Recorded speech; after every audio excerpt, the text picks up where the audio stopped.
post method, if you do the guard pass right, it can be difficult to do. So watch. Say I get in a double under position. So again, from our position, I'm going to get his legs high. I'm going to level change and drop down to get onto that angle between his shoulder and his hip. From that position now, I start to level change to get this on my shoulder. Now if I go early from here and make that grip, there's elbow exposure. So now Tyrone can do his move. So when we were doing this pass in Danaher's system, the detail was I make that grip shallow and I physically clamp my right elbow to my right knee. So now when Tyrone starts to work that move, it can be difficult. So we need, you're passing me bro, we need some kind of pathway to go down.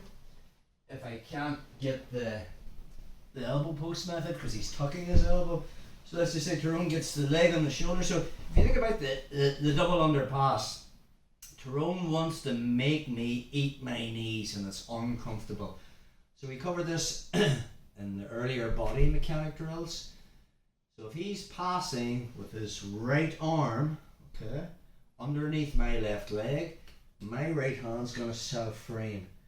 I know he wants to bring my knees to my face. So my right hand is going on my thigh and I just connect my elbow to the mat.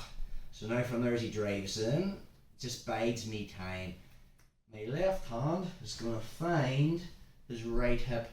And as he drives in, I have two frames in place. All I do now is lift my hips and start shoulder walking back to create space. This moves my head away from Tyrone's. Probably from there, when I move out of arm's length with my left hand against this right hip, now it's redundant, I'll come back and find the sleeve.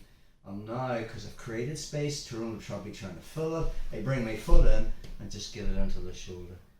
Now if I re-pummel inside, we're back being offensive and we're back into collar and sleeve guard. Let's get another angle on that, bro. So we're here. Tyrone starts to work for double unders. He's got the leg on the shoulder, but this time he hasn't went to the lapel.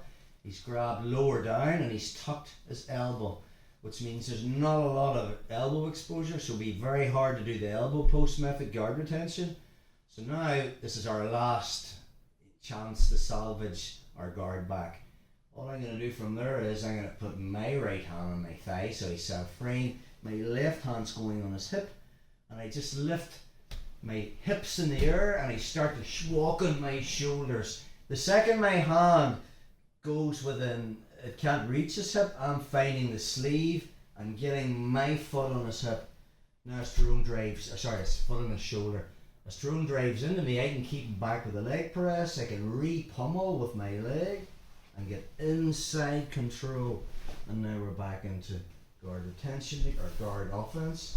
So one more time, just from here, bro. So Tyrone starts to work double unders. From there, there's no elbow exposure, so I just frame. That stops him driving this knee to my face. Second hand goes on the hip, and then I just lift my hips and start to shoulder walk back. The goal is to get the distance between our heads, so I can physically get my foot in his shoulder. I'm still pushing with the frame, which will allow me now to swim inside, and now I can start playing my guard again from our position.